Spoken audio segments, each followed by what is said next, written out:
Hello everyone, my name is Nikelclip and welcome back to my channel. Welcome back to another video here on Fortnite, and today's video I want to talk about my current thoughts of this season of, Chapter 3, Season 3, which is kind of a summer season.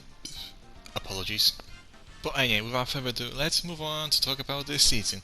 And first of all, I want to say that my first on the day one. I actually kind of enjoyed this season on day one. Like especially how we have the entire new biome. Actually, it did reminded I think a lot of people of Chapter 1 when we new season we usually get a new biome. I'm not saying that we got that every single season, but like season 5, season 7, season 8, we got a new biome, and the rest of the seasons were essentially also the big map changes. I mean, maybe not in season X, but that was kind of changing over time. But actually, I do kind of get talking about this changing over time in a bit. And a battle pass. I want to say actually, this battle pass is not so much this battle pass, but I mean like this battle pass and the last pass. I think I want to say kind of average as far as I know. I mean, collabs are collabs. I mean, Darth Vader and just are kind of cool. Not gonna lie, I'm especially a fan of Star Wars, so having Darth Vader would be kind of sick for me. So that's kind of cool. So, but I would generally say like 7 out of 10 for this battle pass. I mean, the non-collab skins are like nothing to brag about. So I mean, they're just kind of there. Some are sweaty, some are not. So I'm like, and some I don't. I think you can guess which one I like and which I don't. So battle pass in general, I would say like it's pretty solid. Weapon pool on the other hand, that's also another topic. Yeah, I guess I kind of need to take time to discuss this. I mean, I don't think I have issue with weapon pool except for shotguns, I want to say. Because it's usually, I mean, I don't know what they've been doing to the shotguns recently, but I mean, I'm not saying that this is this season specifically, but I feel like every single time we have a shotgun, it just divides the Fortnite even more. Like, there's some part that say like, oh my god, this is the worst weapon in the game. There's the other part that says that this is the best shotgun in the game. I mean, I don't see like this happening that much recently this season. Well, it just kind of reminded me, because essentially the fish shotgun we got this season was 2-shot shotguns, and that it's kind of a primal shotgun hybrid, I want to say, with the Atos shotgun, and it's just not good. I mean, I personally don't think it's good. I used this thing a few times, and I just don't want. Every time that I do see it, I'm just boycott like a plague. I'm not really a fan of the shotgun. I don't think it does deals enough damage, or I don't honestly know what they could do to fix the shotgun. I don't think like giving this more damage will fix that problem, because well, that just gonna be like a double pump from Chapter 1. If you're good with it, you're gonna shred. If you're not good with it, you're gonna get shred. I think that's how it's gonna go. I don't know. I mean, there's definitely like I was specifically interested in shotgun, but we had essentially we had shotguns like this before, like primal shotgun and drum shotgun as were similar to this, I want to say. But I don't really know what they could do to fix this. But I mean, yeah. But the other two weapons which you got actually, I believe that was a DMR and what was the other weapon we got? Give me a sec. Hammer assault rifle. I have no clue how I forgot about this one. I'm basically using this as my main assault rifle, and I still just forgot about it. I don't know why. But it's just the other weapons. Actually, I feel like I don't want to say they're broken, but I think they're balanced enough where majority of people actually just considering running them. Hammer assault rifle just basically just like a baby version of Scar from Chapter 2 and 1, which some people are not happy that we didn't get Scar, even though in their last live event we were using Scar, and they're still not back. So it's like Fortnite, what was I about? Well, DMI, it feels like was this a scoped sniper from scoped sniper? It's like, do you know that fast firing sniper from essentially Chapter 2 Season 8, when that replaces snipers? Do you know that weapon? That kind of reminds me of that, but with a bit more damage and a bit more accuracy, I want to say. And these two weapons I feel like are actually quite balanced. Like, I don't think there's need to be any buffs or nerfs. I mean, I think with the current state of the meta which we have right now, I think those are decent. I wouldn't say they're OP, I mean, because they're probably the best option, but they're not OP, if you know what I'm saying, because well, we don't have Scar, so I mean, if Scar was still in game, I think it will just be using Scar, and Hammer assault rifle would just be like as a second option if they didn't get Scar. So yeah, I mean, but after that, essentially, we got some more weapons added. I think the combat SMG got removed for what was it, the charge SMG. And can I just say, I like the idea of charge SMG. I think it's more unique than was a charge shotgun, but it's just still not good. The fact I have to hold the trigger and it still makes a massive sound when you do hold it, that means that it just tells the other person, hey, I'm using charge shotgun right now, and I'm about to shoot you with it. That just gives them enough time to actually put armored wall down. Or they could just kill you before you get to charge that thing. And I know that you don't really have to charge it all the way to use it. You can just kind of do it in burst. But at the same time, why just not use the Sting SMG if you just want to shoot someone? Like, why do you complicate the situation more than it needs to be? Now I did somewhere thought I'm gonna enjoy this weapon more than the charge shotgun, but I just like, nah, I think that just straight in the bin. Like, there's just no reason for using this over any other SMG in the game currently. Even the Gould from the Chapter 1 actually, the one Worthless SMG, that is even better than this one because you don't have to hold the trigger to use it. I can probably kill people faster than that gun can, so I was like, yeah, that just goes to the bin honestly. And some of the other weapons which are actually items, I should say, they're not particularly in order. Like, I'm not placing anything in order, I'm just kind of talking about as I remember. And the other thing that were added in the season 3 were like the grappling hook that was from like Spider-Man Mythic, but reworked as an original item, so now we can stay as long as it wants to be, honestly, as long as Father just feels like the ones just took it out of the game. And I don't think they're actually going to do, because, well, I don't think it's as broken as only 30 uses for Spider-Man 3, which was 80 users, and that definitely did wind some people up because of how essentially just move around the entire map.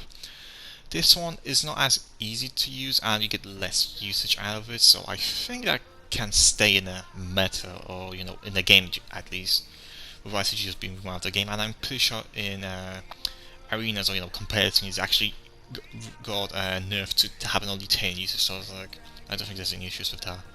And also the other thing which we added, I think that was very recently, that was a new shotgun which we had. Essentially working there where the more shots you have, the more damage it deals. And I actually do kind of think that this gimmick could be kind of interesting.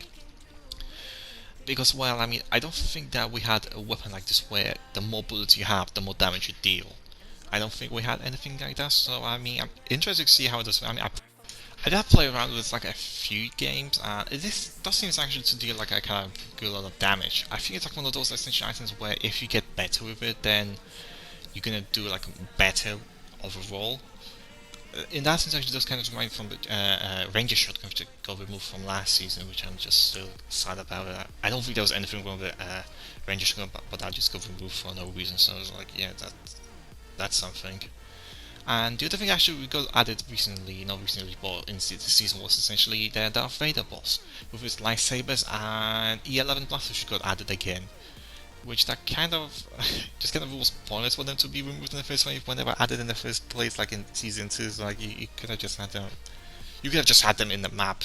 It's just that Darth Vader shows, like there was no point of removing them, honestly, if you're gonna add them back anyway. So it's like, yeah, but I mean overall I did have used them and just like, yeah, they're just pretty decent assault rifle. I mean it has infinite ammo, so it's like you don't never have to worry about that running out of bullets. You just have to make sure you don't overcharge it.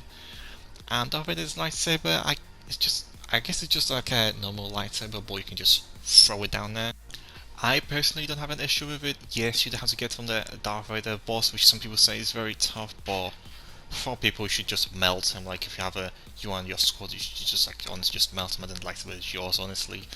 And I mean, it is good, like because it's a lightsaber, it can block shots. So I mean, I don't really have much issues with it. It's just like it's just there, it exists. I rarely like look at it, honestly. I mean, I don't even think I had it in hand any time during this season, so it's like, yeah, I think I should say something about it. But like I said, I don't hate it. But as I said, is there stuff that exists this season that just pretty much exists for me? Like, it is there, it exists. I don't think I need to say much about it. But now moving on, essentially about the story I was comparing to Season X, where essentially like all the time, over 2 weeks, and we get a new location at random. I think the first of all that was a butter barn, then it was no, I think lumberjack was first, but butter barn. Then I think the temple turned into Indiana Jones temple from from one of the movies. Now we have Sleeping Sounds turning. No, I mean we had Sleeping Sound turning, and Rocky Wheels is also soon going to be turning, which I think at the time of recording this video is going to be next week, but you guys are probably going to be watching this next week, so as the time you guys will be recording, we already do have a new locations. Yes, I did say locations because whenever one location turns, there's a random chance that you're gonna get one of the 3 locations. I mean, I think I think the slipping tab could have 4, but I don't know. I'm not really 100% sure because I haven't dropped it as much. But yeah, that might actually seems like somewhat cool. Like, you might drop in that. Oh my God, there might be new location every time you drop. But I do have a slight problem with them, mainly because some of these locations are just like sounds like just the same thing. Like the first time we got Colosseum, we got Tilted Town, and I believe we got Lazy Lagoon from Chapter 1. Which, that was actually pretty chill, like, seeing all these three locations to return, like, at least, these types, themes to return, that was like pretty chill, honestly.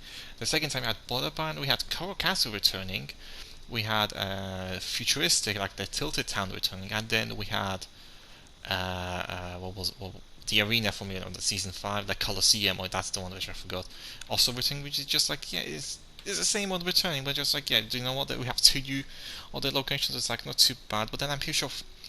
Actually, no. Then we had a temple, which then turned into Indiana Jones temple. So it's like I do want to kind of cancel, but at the same time, we only have 1 location, so it's like it's not really valuable for this one. But then in Sleeping City, that was just like the remix of the other locations, and I do hope that when we get 4 reveals, that's not going to be like 3 locations just which we had before, like if we cycled because. If that's what we're going to be going so far this season, then I don't know. It just seems like it's going to kind of get recycled. I mean, I'm not going to say that's kind of lazy because I mean, it does take time for them to actually to come up with this, and I actually like how they're doing this. Whenever how they're expanding the locations throughout one. Because I think the new biome was like good enough. I didn't really have to do any of this, but I think I do like it, but at the same time, I do not like how this just recycle like the same themes and location over and over and over again. Like I'm not gonna ask for like for every single location to be like 100% original, but at the same time, I don't want to like this one location just be already recycled with stuff we already had. Like I don't know, maybe you can bring something from the Ember Primal era, maybe you can bring something from the Alien era or something. Like I mean, I know these are not too particular, like, but that's just an example. I'm not saying that all of these locations need to be like 100% original with theming which already we've had or something that we didn't have yet, but it's just like maybe these locations could be like from somewhere else as a primary area, and then we have like 2 recycle ones. I mean, I would be fine with that, but just please, just not recycle location over and over again. And the final thing I actually want to talk about, which the something that comes to my head, and that's what happened recently, is a new summer update. I'm pretty sure we had like the summer update like a few weeks ago, 4 weeks ago, and I thought that was it, the summer update, and there was like some challenges with the new creative maps. And honestly, I thought that was like good enough as the summer update as it is, because I mean, at least compared to what we had last time. But nope, they actually did completely expanded on that with more summer cosmetic. Apologies for my burp, and with more free ones. I'm just like, wow, that just lit, honestly. Then new no sweat insurance event with new I really like all the summer challenges, the summer skins. Honestly, I think this summer ever just so far they have hit it. The challenges are wacky. I mean, for example, one of the today's challenge I had was a boogie bomb a character, not an enemy or yourself, a character. I do honestly think that Fortnite is slowly becoming as fun as it was in the chapter 1. Because back in the day, we also had like wacky challenges, like for example, kick a balloon or kick a beach ball, and we seem to be getting some more of these wacky challenges. So I do have to give props to Fortnite for essentially making the better summer event this time around than they did last year, but at the same time, last year event, yeah, that bar wasn't set very high, but right now it is set very high for the next essentially summer event when they do it next year. That bar is set high, so Fortnite, I hope next year you do make it up to it, or at least not so much like past the bar, but just like make it a way, just like same as quality good so far. Because honestly, this time around, this event is pretty decent. And we even got the original emotes. I mean, we only had one little win, but just like still, we even had the original non-TikTok decent emote. So it's like, yeah, that's how good this update is. Holy crap, how long I just realized this video is. And I guess I do kind of actually want to kind of end the video right here, but before that I just want to give my honest opinion about the scene right now with everything I've spoken about, and this season is pretty good. I would say like it's pretty great, definitely above average, and I hope, as I said, I hope that essentially Fun is just gonna be working from that and make the season even better. maybe with a live event, maybe with the content, because I mean, we are getting leaks about possible content or something. I mean, I think this season is pretty good, and if they just can, if they just can walk up to it, like finish the season just as a good note, then I think we talk about, well, it's a pretty good season, like probably one of the best seasons ever. Just like starts from finish, pretty good season, like in general. Yeah, there were a few bumps and downs, like for example the charge SMG, but just like seriously, one weapon is not gonna bring down the entire season down. This is not an Infinity Blade situation, okay? So yeah, that's what I think about this season so far. Yes, I am aware that the second I pull out this video, Fortnite could just pull out that random update that just makes everyone hate this season. Yes, I am completely aware of that. But before I do that, I do have to say this season is pretty great, and I said I would probably give it like 7 or 8 out of 10 currently. Pretty decent. It can only get better from here, I hope. But anyway, I'm gonna be heading out now, guys, and I hope to see you guys all in the next video. Peace.